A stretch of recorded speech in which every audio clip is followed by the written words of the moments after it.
قرآن مجید کو کمپائل کرنا حضرت امیر المومنین ابو بکر صدیق رضی اللہ تعالیٰ عنہ کا ایک عظیم الشان کارنامہ ہے۔ پہلے ذرا جمع قرآن کا، یہ قرآن پاک کو جو کمپائل کیا گیا اس کا پس منظر بتاتا ہوں۔ یاد رہے کہ جنگ یمامہ یہ ایک ایسی جنگ تھی جو مسیلمہ کذاب کے خلاف ہوئی، جس نے معاذ اللہ اپنی نبوت کا دعویٰ کیا، مرتد ہو گیا تھا، اور اس جنگ میں مسلمانوں کو زبردست فتح بھی نصیب ہوئی، مگر ایک غم بھی ساتھ ملا کہ ایک بڑی تعداد میں صحابہ کرام دنیا سے پردہ فرما گئے، شہید ہوئے، اور اس میں ایک اچھی خاصی تعداد حفاظ قرآن کی تھی۔ اب جب اتنے سارے حافظ قرآن دنیا سے چلے گئے تو حضرت عمر فاروق رضی اللہ تعالیٰ عنہ نے اس بات کو ریئلائز کیا، آپ نے فیل کیا کہ کہیں ایسا نہ ہو کہ حفاظ قرآن کی اگر کثیر تعداد شہید ہو گئی تو قرآن کا کچھ حصہ کہیں ضائع نہ ہو جائے، کیونکہ اس زمانے میں قرآن پیپر پر نہیں تھا، اس زمانے میں قرآن کتابی صورت میں نہیں تھا، اس وقت تو قرآن سینوں میں محفوظ تھا، یا مختلف پرچوں پر، تو بکری کے شانوں پر یا لکڑی کے تختوں پر لکھا ہوا تھا،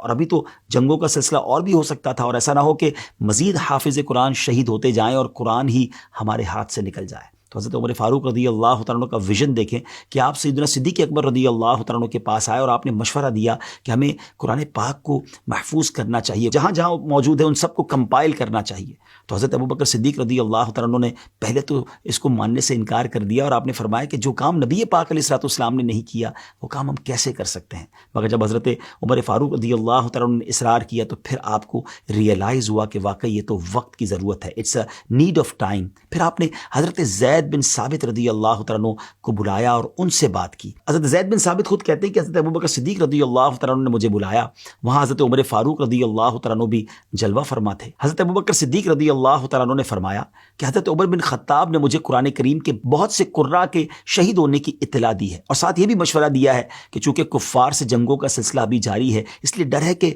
حفاظ قرآن کی اگر کثیر تعداد شہید ہو گئی تو قرآن کا کچھ حصہ کہیں ضائع نہ ہو جائے، لہٰذا قرآن مجید کو میں جمع کرنے کا حکم دوں۔ لہٰذا اے زید، آپ عقل مند نوجوان ہیں، ہمیں آپ میں کوئی عیب نظر نہیں آتا، اور آپ تو رسول کریم علیہ الصلوۃ والسلام کے پاس وحی لکھا کرتے تھے، اس لیے یہ عظیم کام آپ ہی کیجئے اور تمام قرآنی آیات کو مختلف جگہوں سے لے کر ایک جگہ جمع کر دیجئے۔ اس وجہ سے حضرت زید بن ثابت رضی اللہ تعالیٰ عنہ فرمایا کرتے تھے کہ اگر مجھے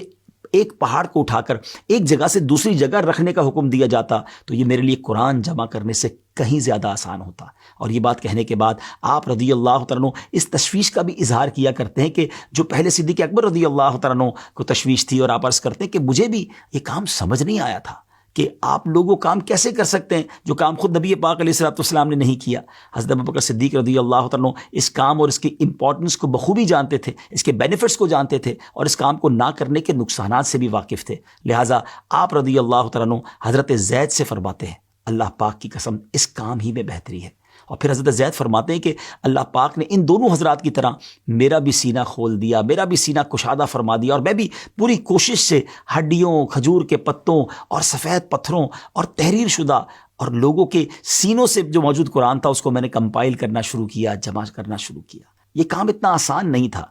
اور ٹیکنالوجی کا دور بھی نہیں تھا کہ لوگوں نے اپنے پاس قرآن موبائل میں یا اپنے گیجٹس میں، اپنے ای میل یا گوگل ڈرائیو پہ سیو کیا ہوا ہو۔ اس وقت تو قرآن سینوں میں محفوظ تھا، یا مختلف پرچوں پر، تو بکری کے شانوں پر یا لکڑی کے تختوں پر لکھا ہوا تھا۔ بہرحال اس میں کوئی کیئرلیسنس بھی برتی نہیں جا سکتی تھی، کیونکہ پہلے چھاپ دیتے ہیں، بعد میں کریکشن کر لیں گے، نئے ایڈیشن میں کریکشن ہو جائے گی، ایسا نہیں تھا۔ یہ اللہ کے مقدس کتاب، مقدس کلام کی بات تھی۔ حضرت زید کی محنت سے یوں سارا قرآن مجید ایک جگہ جمع ہو گیا۔ اس کے بعد یہ جمع کیا ہوا قرآن حضرت ابوبکر صدیق رضی اللہ تعالیٰ عنہ کے پاس رہا، پھر حضرت عمر فاروق کے پاس رہا، اور پھر آپ کی لخت جگر پیاری شہزادی ام المومنین حضرت حفصہ رضی اللہ تعالیٰ عنہا کے پاس رہا۔ حضرت مولا علی کرم اللہ تعالیٰ وجہ الکریم کا فرمان عالی شان ہے،